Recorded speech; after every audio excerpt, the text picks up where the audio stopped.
thanks to our guests for their contributions. Look, don't take any of these comments personally. I know you're mandated in a particular way. I am one of the people who voted against the LDA that Deputy McAuliffe was referring to. But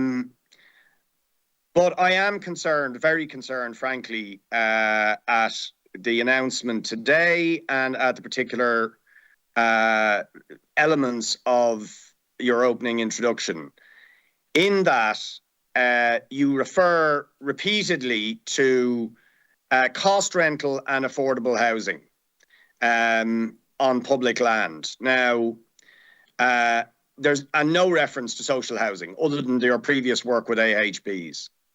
Okay, now this frankly confirms my worst suspicion about what government policy, not your agenda, but government policy, is essentially the cost rental is going to replace differential rents, traditional council housing. And that worries me because cost rental will be based on the costs of construction, if I understand it correctly, although it's still not been fully fleshed out. And anything you can say to further flesh out what that's actually going to mean in terms of rents would be helpful. But certainly the examples I've seen so far, the rents are far in excess of what you get if you're in a council house where it's linked to your income. About 15% of your income. Whereas the cost rental delivered on Enniskerry Road in our area is €1,200 a month. Completely unaffordable for many individual workers in particular. Okay, so I'm very concerned that given the fact all of the lands you've identified in the appendix are public lands, there is a substitution effect, for want of a better word. Even if you're not, as others have referred to, grabbing land off the local authorities, there is in effect a substitution effect. The Shangana site, we've been campaigning for 16 years to get public housing on it. There's still not a sod turned. And it now, only some of it will be differential rent council housing, if you like, traditional council housing. And the rest of it will be this cost rental, which we don't know what it'll be, but it's certainly going to be more expensive than traditional council housing, and affordable. And the key difference here is that the two latter categories that you mentioned repeatedly are essentially linked in one way or another to market conditions. And you kind of reference that in your speech, and you say we need strategies to deal with it. Well, given construction cost inflation, have we not a big reason to be concerned? Both about your ability to deliver because you're outsourcing, tendering out, and about what the actual end cost will be and consequently what the rents will be that will be charged. Is there not a lot of reason to be concerned about those things? We've had a co-op housing in our area in Loughlinstown just collapse because the preferred tenderer said we can't actually deliver because of rising construction costs. And now it's got to be tendered out again. I mean, our view in that context, the way is you could actually have a strategy to deal with that is to have a state construction company. And I'd much rather the LDA was a state construction company that wasn't dependent essentially on a difficult public procurement tendered out process when construction costs, as you are alluding to, are heading upwards and where there's a lot of volatility in that area. So I would like you to address that is,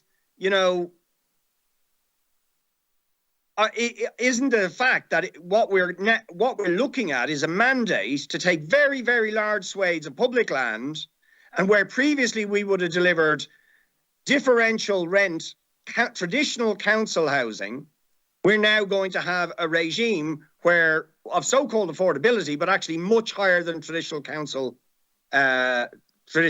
rents, and as I said, serious concerns about rising construction costs and your vulnerability essentially to market conditions and the vulnerability ultimately of either the renters or purchasers to rising costs because the house price or the cost rental, the rents, will be linked essentially to market conditions in some shape or form. So I'd be interested to hear your response to those things. And sorry, just on Shanganagh itself, could you explain the delay from your perspective? Why is it delayed? We were told Shanganagh will be on site at the end of 2021. It's still not on site. What is the delay? And where exactly is it at? Can we be sure the covenant in terms of 200 social, 200 cost rental and 100 purchase will be rigorously maintained, and that social will mean social in the traditional sense of council housing with the rents of that sort? And sorry, very lastly, all of the sites you identify in the schedule are public sites. You say you're also assembling land, privately owned land that's not being developed but should be developed. Can you name those sites? How much work is being done in that area? Because to me, that is a big area that needs, frankly, I'd prefer the LDA was doing more of that and letting the local authorities develop the public land. But given, that is that's what you're doing. But to what extent are you going after private land that is being hoarded or sat on, which should be developed for public and affordable housing? Sorry, just Mr. Coleman or Mr. O'Rourke. These are 7-minute slots, Deputy Boyd Barrett. There's about 40 seconds left, but we can get your written responses to those, I'm sure, if that would be. Thanks. Go ahead, whoever wishes to take those questions. Yeah, look, in relation to our mandate, that is definitely a matter for government. It's not really a matter for me. The concept of estate construction company is certainly well beyond my competence to talk about. Look, construction costs are an issue for everyone in the industry. I've outlined in my statement where potentially we see we can help drive them down. My understanding of cost rental is that the more we drive those construction costs down, the better the deal will be. So that is our role, and indeed the Minister has outlined a target price for us in housing for all. In relation to Shanganagh, my understanding is that yes, they're already set the amounts for social at 200 affordable and cost rental. So I think they are set. I don't know, John, if you want to come in on that, and if there's been any change since you briefed me on that. No, Cormac, it's as stated by yourself and the deputy. Look, the 200 social are 200 social homes, the 306 cost rental or 306 cost rental, and 91 affordable. So it's as agreed with the members of Dunleary Down County Council. So we're sticking to that. Yeah, and in relation to the timing, Deputy, I think the big issue is we at the moment we have tenders in. Once they're fully evaluated, we will go to government, given the scale of the project. We'll go to government for approval. As you know, under the Public Spending Code, all projects greater than 100 million must be evaluated both by our own department and deeper and approved by Cabinet. Thank you, Mr. Sure, thanks, Chair. It follows on from Thomas's question and my own question earlier about, because I am worried about the levels of cost rental. And the statement that you made about 75% of what you're going to deliver is cost rental, as I said, concerns me, because this is land that, if it was developed in the old model, would be 100% income-based rent, okay, based on the differential rent scheme.